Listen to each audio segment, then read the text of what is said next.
Nah, pada siang hari ini kita bisa melanjutkan kajian kita tentang sesuatu yang sangat penting berkaitan dengan sholat, fikih sholat. Ya, semoga Allah Subhanahu wa Ta'ala memberikan kemudahan untuk kita memahami dan kemudian bisa mengamalkannya. Amin ya Rabbal. Salawat beriring salam terlimpah curahkan kepada Nabi Yuna Muhammad sallallahu alaihi wasallam, Nabi yang bersabda, "Sallu kama raaitumuni usalli." Salatlah kalian sebagaimana kalian melihat aku salat. Pertanyaannya, kita melihat Nabi enggak, Pak? Enggak. Lalu kita belajar dari orang yang melihat Nabi. Itulah sahabat. Kita enggak ketemu sahabat juga. Makanya kita belajar dari orang yang melihat sahabat. Itulah tabi'in. Karena kita juga tidak ketemu tabi'in, maka kita belajar dari tabi'ut tabi'in, orang yang hidup melihat para tabi'in, dan seterusnya sampailah ke guru kita. Dari guru kita ke kami sekarang hari ini, dan kami akan sampaikan. Itulah yang menentukan, yang menunjukkan belajar sholat itu tidak bisa otodidak. Bapak baca buku dewe, praktek dewe, lakukan dewe, enggak. Harus ada gurunya. Karena pesan Nabi, sholatlah kalian sebagaimana kalian melihat aku sholat. Pertanyaannya, kita ini tidak lihat Nabi. Maka kita belajar dari orang yang melihat Nabi. Dan seterusnya, silsilah itu harus tersambung. Yang sampai pada akhirnya di majelis inilah kita, tujuan akhirnya adalah bagaimana bisa sholat, mendekati sholatnya Nabi Muhammad sallallahu alaihi wasallam. Dan pada pertemuan yang bulan lalu ini, karena pertemuannya sebulan sekali, ya, agak riskan memang, tema baru yang lama lupa. Ya, makanya kajian kita ini sifatnya ringkas, akan lebih banyak mungkin tanya jawabnya, ya, kemudian butuh juga bantuan dari jamaah untuk juga mau terus menghafal. Alhamdulillah ada rekamannya, bisa dilihat. Pada pertemuan yang lalu sudah kami sampaikan bedanya syarat dengan rukun. Jadi sesuatu yang wajib dilakukan ketika orang mau sholat atau sedang sholat itu dua, syarat sah dan rukun. Jadi syarat sah kalau tidak dilakukan batal sholatnya. Rukun juga begitu, kalau tidak dilakukan maka konsekuensinya batal sholatnya. Cuma apa bedanya rukun dengan syarat?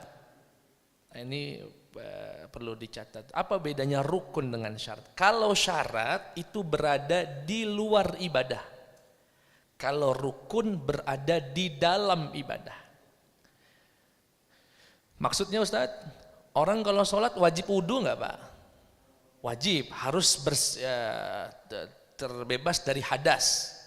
Ya, yaitu wajib dengan wudu. Pertanyaannya, wudu itu ada di dalam sholat apa di luar sholat Pak? Di luar sholat. Maka wudu dianggap syarat, bukan rukun. Syarat sahnya sholat. Membaca Al-Fatihah wajib dalam sholat enggak Pak? Wajib. Pertanyaannya, dia ada di dalam sholat apa di luar Pak? Di dalam, maka itu diistilahkannya rukun.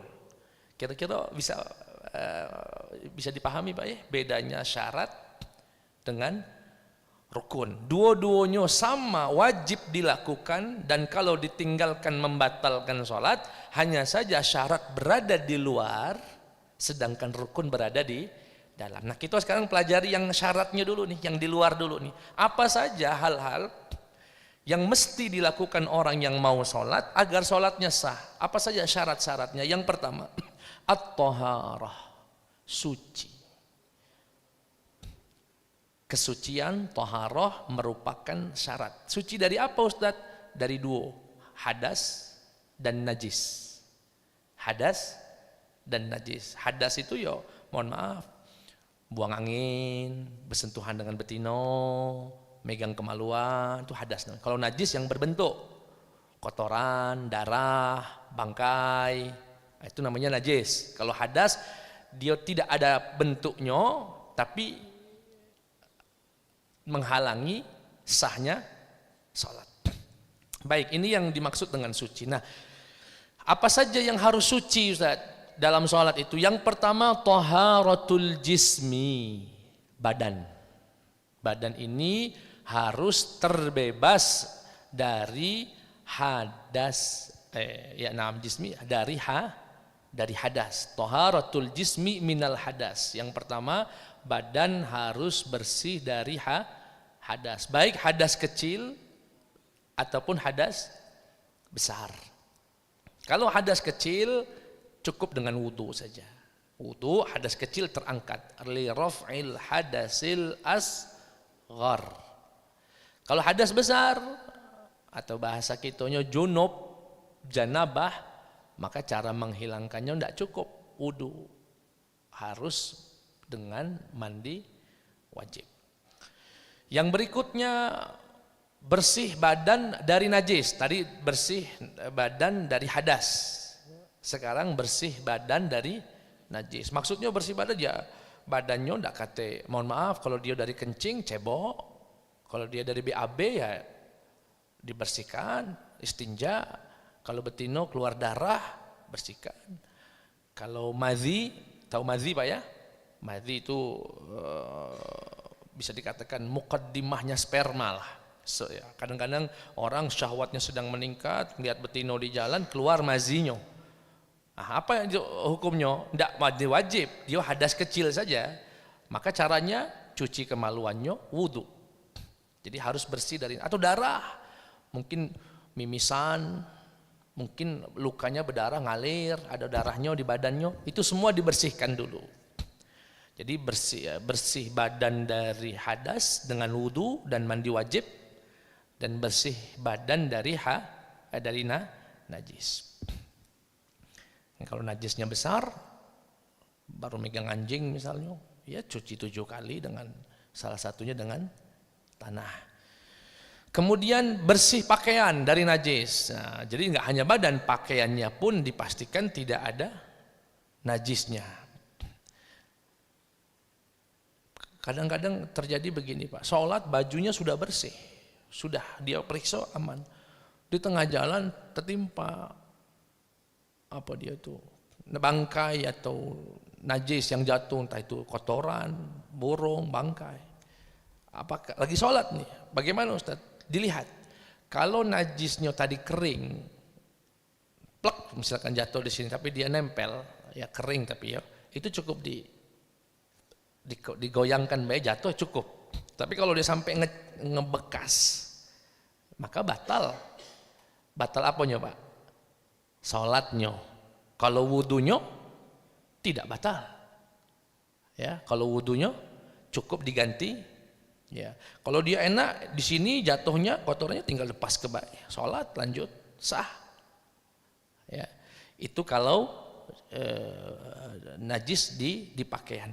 Nah sekarang najis harus suci juga dari suci itu di tempat, badan, pakaian, tempat. Kalau kita hari ini sejadahnya lah, sejadahnya itu harus bersih dari najis. Pertanyaannya, seberapa ukuran yang harus steril dari najis? Nah, ini penting nih Pak, perhatikan Pak ya. Yang wajib bersih dan steril dari najis adalah yang tersentuh badan saat sujud. Yang tersentuh apa Pak? Badan saat sujud. Jadi kalau misalnya Bapak sholat, dan saya pernah lihat itu, ada kucing muntah di sejadah orang itu Pak. Tapi dia posisi muntahnya itu di dada dia. Kalau dia lagi sujud, kepalanya tidak nyentuh, kepalanya di depan, tangannya kanan kiri. Najisnya itu kalau badan ini boleh nempel, dia kena badan, kena dada. Apakah itu batal sholatnya Ustaz? Enggak. Karena yang harus steril dari najis adalah wilayah yang terkena anggota tubuh saat sujud. Jadi kalau Bapak sujud, di telinga Bapak di sini nih, di antara kuping dengan tangan ada kotoran cicak misalnya, ada kotoran ayam, itu tetap sah sholatnya. Kira-kira paham Pak ya? Jadi jangan gara-gara ada najis laju dibatalkan sholatnya. Biasa sering kita sholat di sejadah ini, di bagian tertentunya ada najis. Enggak. Yang wajib bersih dan steril dari najis adalah wilayah yang dia terkena, tersentuh anggota tubuh yang dipakai saat sujud. Ya. Jadi kalau yang berhadapan dengan dada itu ada najisnya enggak masalah. Salatnya tetap sah. Di sini disebutkan taharatul makani 'anil najasati wa yuqsadu bil makani al-hayyiz alladhi yushghiluhu al-musalli bi salatihi fayadkhul fil makani ma baina mawti'i qadamihi ila makani sujudihi mimma yulamisu syai'an min badanihi asna as-salah. Yang dimaksud bersih tempat adalah tempat yang digunakan orang sholat, mulai dari tapak kaki dia berdiri tadi sampai ketika dia sujud yang tersentuh anggota tubuhnya. Fama la yulamisul badan, adapun wilayah yang tidak tersentuh badannya, la yadur, enggak ada masalah kalau ada najisnya. Enggak ada masalah. Contoh, beliau disebutkan mithlu al-makanil ladzi yuhadhi sadrahu 'inda ar-ruku' was sujud. Seperti titik wilayah yang sebetulnya berhadapan dengan dada dia saat dia ruku atau sujud. Jika ada najis, tidak ada masalah. Salatnya tetap sah. Baik, itu syarat yang pertama. Kesimpulannya, orang sah salatnya jika memenuhi syarat, orang wajib melakukan syarat sah yang pertama, yaitu suci. Suci dari apa Ustadz? Suci dari hadas, suci dari najis. Apa saja yang harus disucikan, dibersihkan? Badannya, pakaiannya, tempatnya. Badan, mohon maaf, di kemaluannya, ya. Kemudian pakaian, termasuk celana dalam, kalau ada najis. Kemudian tempat yang bakal dia pakai untuk sholat. Yang kedua, mengetahui masuknya waktu sholat. Harus tahu, Pak. Kalau dia kira-kira, enggak bisa. Atau kebetulan, ya, bukan kira-kira, kebetulan. Sholat belah. Rupanya sudah jam 1. Dia baru tahu kalau sudah masuk sholat, selesai sholat. Itu enggak sah. Harus mengetahui waktu masuknya waktu sholat. Mengetahuinya gimana Ustadz? Ya kalau sekarang gampang, sudah dengar azan. Kalau sekarang gampang, sudah bisa lihat jam, bisa lihat Google. Zuhur di Palembang 11.54. Nah, sudah tahulah kita. Ya sekarang sudah, enggak tahu sekarang 11 berapa. Betul ya? Apa 52? 52, mundur terus sekarang ini, makin cepat. Ya. Syarat yang berikutnya satrul aurah, menutup aurat. Ya, orang kalau mau sholat syaratnya itu, berarti menutup aurat itu bukan rukun, Pak, ya. Istilahnya syarat sah karena dia ditutup ketika dia mau sholat. Apa batasan auratnya? Kalau laki-laki mulai dari pusar, ya, pusar sampai dengan lutut. Ya, sampai dengan lutut. Kalau untuk perempuan, seluruh badannya kecuali telapak tangan dan wajah. Saya ulangi lagi, kalau untuk perempuan, seluruh badannya aurat dalam sholat kecuali telapak tangan dan wajah. Telapak tangan ini, Pak, nah ini perlu disampaikan kepada terutama yang di kantor-kantor ini. Yang dimaksud telapak tangan itu bagian punggung dan dalam. Ini dan ini. Itu boleh kelihatan. Nah, semacam ini, andaikan orang pakai mindset atau cak ini sholatnya, sah perempuan. Karena ada sebagian orang memahami ini juga bagian aurat. Akhirnya pada pakai semacam apa itu ya? Ada kaos yang ditutupin bagian sininya. Ya, itu tidak wajib sebetulnya. Cuma mungkin orang make itu karena ini suka turun, Pak. Mungkin longgar kan, jadi sering terturun semacam ini, jadi batal. Sehingga dia tambahi leggingnya apa namanya itu masukkan. Tapi sebetulnya andaikan orang bisa semacam ini, perempuan tertutup, ininya boleh kelihatan, ininya juga boleh kelihatan, tidak ada masalah. Jadi yang boleh kelihatan itu telapak tangan, baik punggung ataupun perutnya, bagian dalamnya. Begitu juga dengan wajah. Nah, wajah ini hati-hati, Pak. Dagu yang tempat tumbuhnya jenggot ini harus tertutup. Segini. Kadang-kadang kan betina ini kalau pakai kerudung, cemitinya di sini, Pak. Jadi ininya kelihatan nih, tempat apa nih? Tempat dagu dia. Itu batal. Itu bagian dari wajah yang harus ditutupi, Pak. Makanya kalau istri lagi pakai mukena, suruh dimajukan dikit. Nah, segaris ini. Harus tertutup. Sisanya harus tertutup. Itu aurat yang ketiga. Yang keempat, rukun sahnya sholat adalah istiqbalul qiblah, menghadap kiblat. Menghadap kiblat. Kiblat kita di mana, Pak? Di Mekah. Kiblat ini dibagi dua, Pak Atas bagian merincinya bagi tiga. Kalau dia berada di Masjidil Haram yang bisa melihat Ka'bah, maka wajib sujudnya itu kenonian, harus ngenonian ke Ka'bahnya. Kalau dia berada di dalam masjid yang bisa melihat Ka'bah. Tapi kalau dia berada di luar, jauh jaraknya, maka arahnya ke Masjidil Haramnya. Kalau sampai di Indonesia, ke kota Mekahnya. Ini diusahakan bisa mengarah ke arah kiblat, tapi tidak harus ngenonian.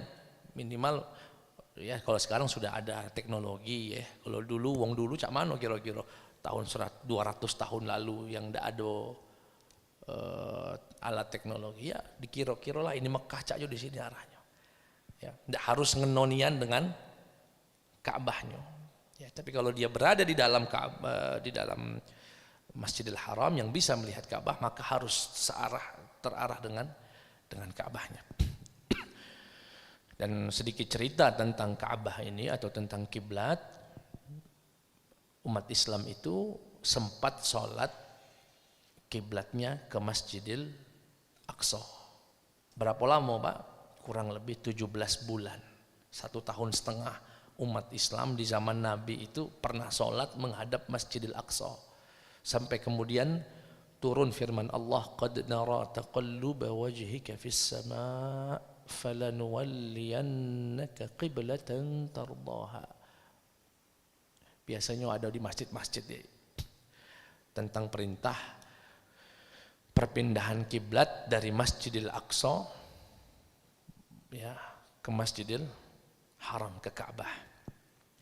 Nah, yang menjadi diskusi adalah kita karena ini yang saya jelaskan ini berdasarkan mazhab Syafi'i, bagaimana dengan orang yang sholat di pesawat? Itu kan tidak bisa mengarahkan karena pesawatnya kadang ngadep kemana, kadang kemana kita tidak tahu dia apakah menghadap kiblat atau tidak. Maka atau kereta misalnya, dalam mazhab Imam Syafi'i tetap wajib sholat searahnya. Ini searahnya itu entah kemana, ke kanan, entah ke kiri. Tetapi wajib diqadha. Saya nih kalau bawa jamaah umroh, sholat kalau bisa jamak, kebetulan timingnya bisa jamak di Indonesia, alhamdulillah. Tapi terkadang ada sholat yang kita itu berada di tengah pesawat yang arahnya tidak ke kiblat, arahnya ke arah lain. Apakah sholat mereka wajib sholat? Wajib. Tapi kan nggak mengarah kiblat, Ustaz. Syaratnya nggak terpenuhi. Syarat ke arah kiblatnya tidak terpenuhi, tetap wajib. Tetapi sesampainya nanti di Mekah atau di Madinah, kalau dia transitnya ke Madinah dulu, sampainya di sana wajib mengqadha sholat yang di pesawat tadi. Kenapa, Ustaz? Karena sholat yang di pesawat tadi dalam mazhab Syafi'i namanya sholat lihurmatil wakti, sholat untuk memuliakan waktu saja, bukan menggugurkan kewajiban. Dihormati waktu itu maksudnya gimana? Datang waktu sholat, jangan sampai waktu sholat itu berlalu, dia tidak sholat. Kira-kira paham Pak ya? Ada orang misalnya junub, posisinya lagi di Serbia sana, -30, nggak sanggup mandi wajib itu Pak. Nunggu siang dulu baru sanggup banyunya misalnya. Bagaimana udah datang waktu subuh nih, sholat. Walaupun dalam kondisi junub. Tetapi sholat itu bukan dalam rangka menggugurkan kewajiban. Sholat itu hanya dalam rangka memuliakan waktu sholat. Memuliakan waktu, istilahnya lihurmatil wakti. Nanti begitu sudah agak siangan, sudah hangat, sudah matahari terbit, cuaca sudah agak normal, sholat lagi, mengkodok sholat yang tadi. Itu teori hanya ada dalam madhab Imam Syafi'i. Apa ininya Ustadz? Kalau pada akhirnya suruh mengkodok lagi, gitu ya, apa faedahnya ujung-ujungnya kita sholat disuruh ngulang lagi? Andai kata sebelum kita bisa mengkodok ajal kita tiba, sedangkan sholat sudah waktunya udah masuk nih, dia tidak melakukan sholat, itu dianggap bermaksiat kepada Allah, meninggalkan sholat. Jadi faedah itu adalah menggugurkan bila mana ajal itu belum sampai Madinah ninggal misalnya, padahal dia sudah lewat zuhur, asar, maghrib, nggak sholat itu. Nah, ini konsep ini hanya ada dalam mazhab Imam Syafi'i. Kalau mazhab yang lain mengatakan sudah gugur, nggak wajib, tinggal kakek di kodok baik, gitu ya. Nah, karena kita panduannya dalam kajian di sini mengikuti mazhab Imam Syafi'i, saya sampaikan amanahnya ya semacam itu. Dengan demikian selesailah rukun sholat yang rukun sholat, syarat sah sholat, suci, kemudian tahu waktunya masuk waktu sholat, kemudian yang ketiga menghadap kiblat, kemudian menutup aurat, ya, menutup aurat. Ada yang belum tersampaikan kira-kira Pak? Niat nanti masuk rukun, karena dia sudah masuk di ritual salat. Insya Allah di bulan depan kalau Allah kasih umur kita akan uraikan itu di. Jadi dengan demikian berapa rukun syarat sah salat Pak? Ada 4. Baik, saya kira itu yang bisa kami sampaikan pada kesempatan ini. Jika ada yang mau ditanyakan, dipersilahkan. Ya, khususnya seputar syarat sholat. Ya, silakan Pak Haji. Waalaikumsalam. Sholat di mana? Oke.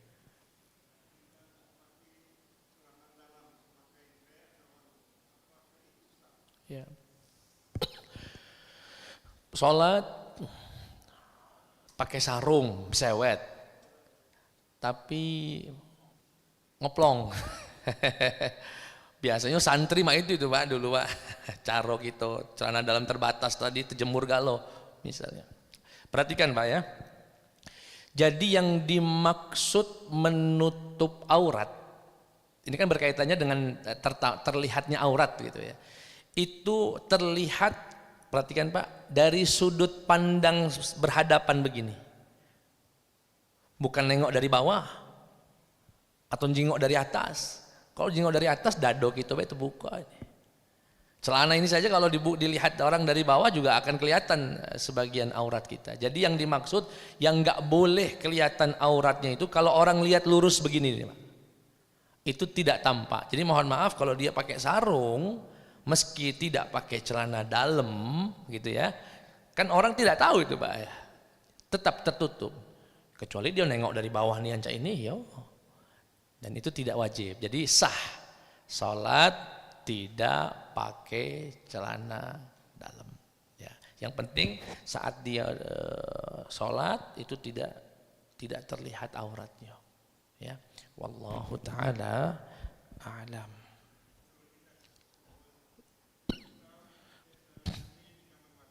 Ya.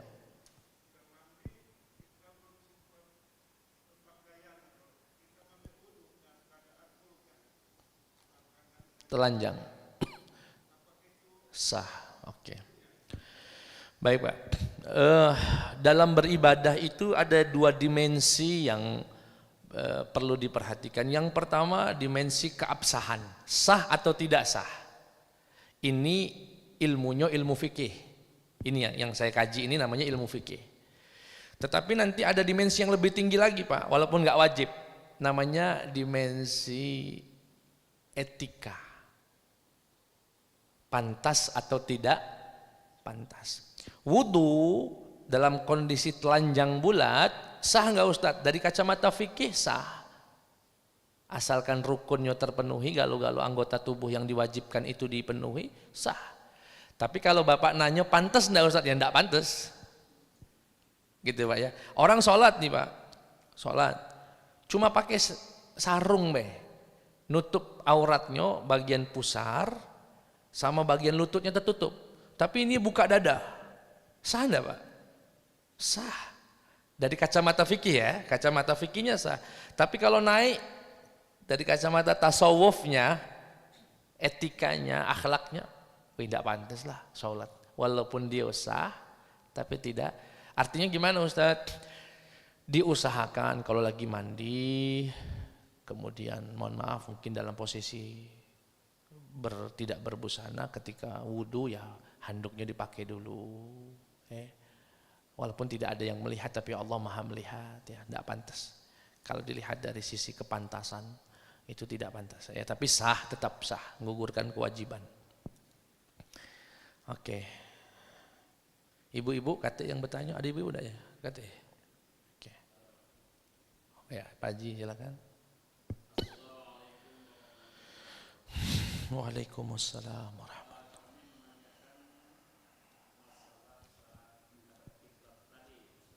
Ya.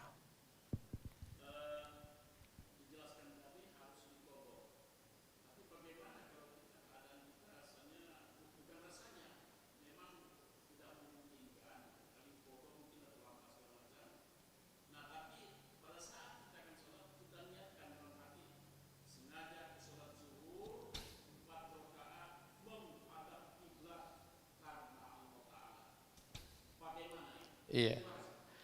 Kalau dia sholat fardu, tadi kita sebutkan menghadap kiblat itu hukumnya syarat sah.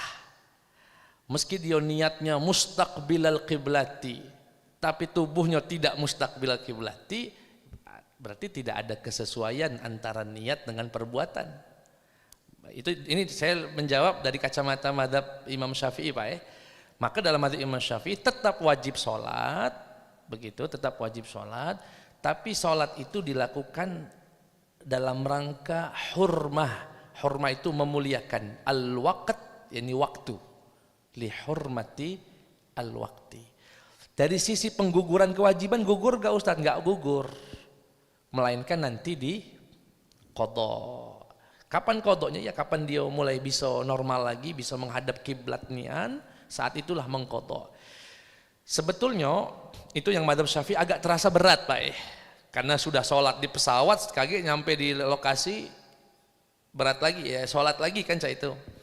Kalau mazhab yang lain sebetulnya tidak mewajibkan. Kalau memang tidak bisa menghadap kiblat ya udah usah sholat, kaget baik. Walaupun sudah keluar waktunya, tinggal dia di qadha saja.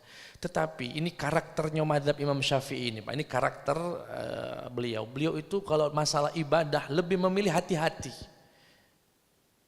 Bisa saja beliau berpendapat yang seperti tadi, ya sudah nggak usah wajib, orang syaratnya tidak bisa dipenuhi karena kondisinya susah.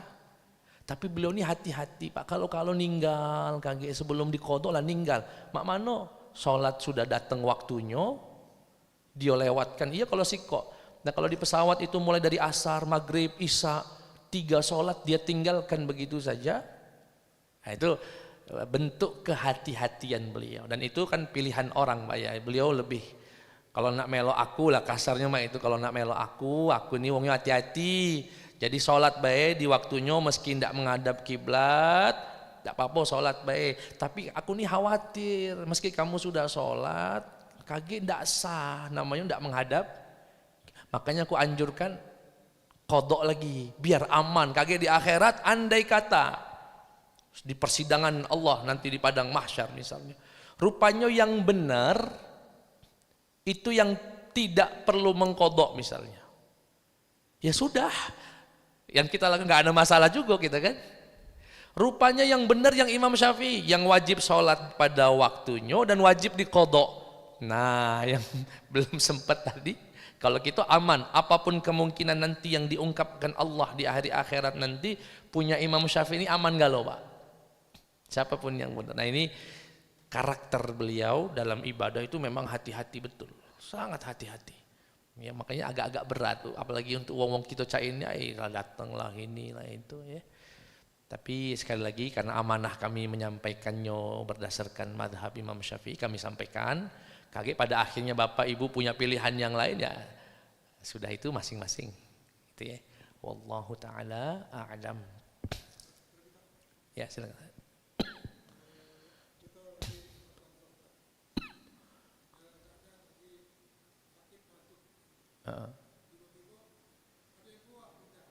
Iya.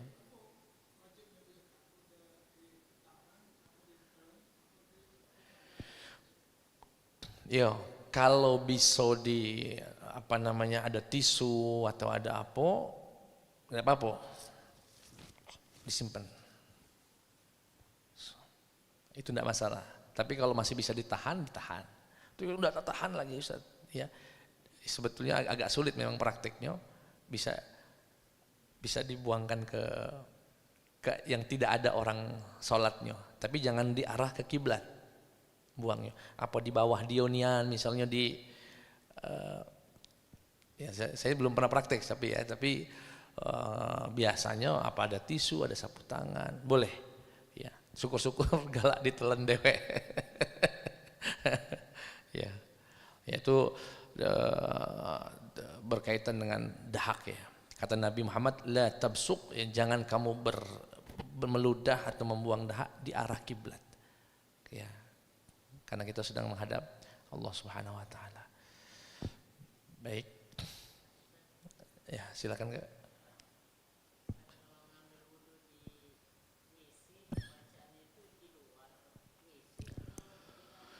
Bacaan niat.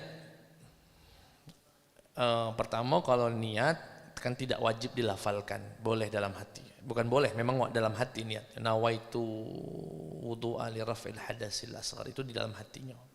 Nah, pas mau doa keluar dulu dari kamar mandi baru asyhadu an la ilaha illallah wahdahu la syarika lahu wa asyhadu anna muhammadan abduhu wa rasuluh Allahumma ja'alni minat tawwabin waj'alni minal mutatahhirin. Ya.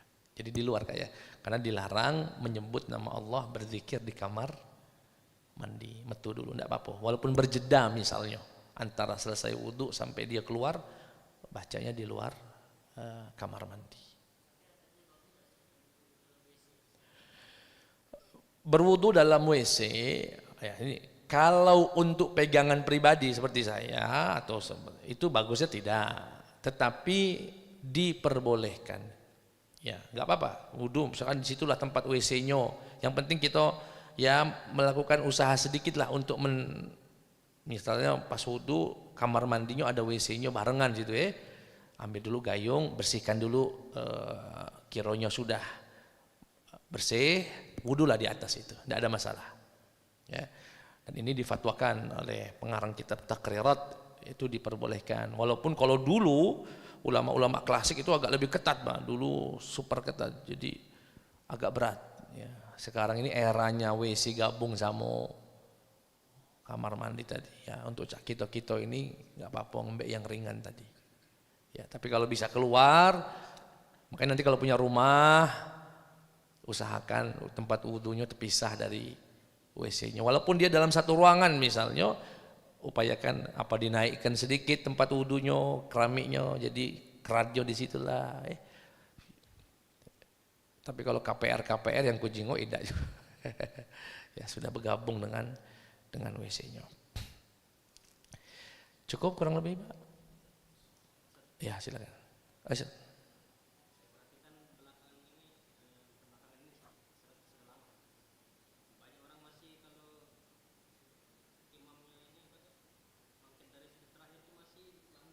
Oh iya.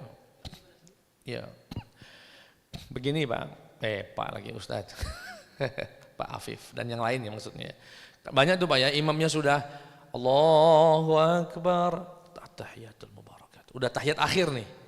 Makmumnya masih sujud lamo. Kadang-kadang sudah asyhadu alla ilaha illallah baru tegak. Bagaimana itu Ustaz? Tidak boleh itu Pak. Tidak boleh. Tapi saya sedikit cerita agak mendalam. Itu kan maksud dia itu yang lamo itu kan untuk doa kan Pak. Dan Nabi memang menganjurkan aqrabu ma yakunul 'abdu min rabbih wa huwa sajidun fa aktsiru minad du'a atau kama qala alaihi salatu wassalam. Sedekat-dekatnya hamba dari Allah, dekat sekali itu saat dia sujud. Maka perbanyaklah doa saat sujud. Nah, sujud yang mana Ustaz yang dianjurkan banyak doa ini? Sebetulnya bukan hanya sujud terakhir, ya sujud pertama, ya kedua, ya ketiga, ya keempat, ya kelima, setiap sujud itu dianjurkan untuk tidak perlu dikhususkan yang di akhir. Mungkin sebagian imam itu kadang-kadang ada imam lamunya cuma di akhir pikir dia kalau galo-galonya dilamo ke protes juga wong. Tapi kalau nak ditinggalkan galo sayangnya akhirnya dipilihlah sujud yang terakhir. Tetapi itu kan hukumnya apa Pak? Sunnah. Sedangkan mengikuti imam wajib. Kata Nabi, idza raka'al imam farka' wa idza sajada fasjud. Kalau imam ruku segera ruku. Kalau imam sujud segera sujud. Kalau imam bangun segera bangun. Itu wajib. Nah, jangan meninggalkan yang wajib untuk sesuatu yang sunnah. Ini kadang-kadang sampai hampir nak salam baru tegak dia. Ya, tidak boleh. Kita sholat tidak boleh pakai nafsu. Sholat kita pakai arahan Nabi Muhammad, ngikuti.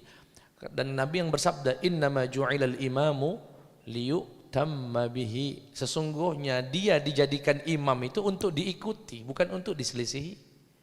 Begitu Bapak makmuman lillahi ta'ala Allah, betul kan? Itu artinya, ya Allah aku berkomitmen jadi makmum wong ini. Dia jadi imam aku, ya sudah ikuti dia. Ya, ikuti dia. Jadi jangan sujud. Tapi herannya orang yang sujud lama-lama nih Pak, ketika dia sholat sunnah cepet nih sujudnya. Ketika dia sholat sendirian, yang seharusnya dia bebas mau lama tadi, pas sholat sunnah, Allah Akbar. Begitu sholat fardu pengennya lama, memang senang menyelisih wong. Ya, jadi sekali lagi poinnya jangan, kalau imam sudah bangun, bangunlah. Ya, jangan melakukan yang sunnah dan mengorbankan yang wajib. Saya kira itu yang bisa kami sampaikan pada siang hari ini. Semoga ada manfaatnya, bisa diamalkan. Dan insyaallah bulan depan lagi kita berjumpa dalam, jika Allah kasih umur panjang ya. Subhanakallahumma wa bihamdika asyhadu an la ilaha illa anta astaghfiruka wa atubu ilaik. Wassalamualaikum warahmatullahi wabarakatuh.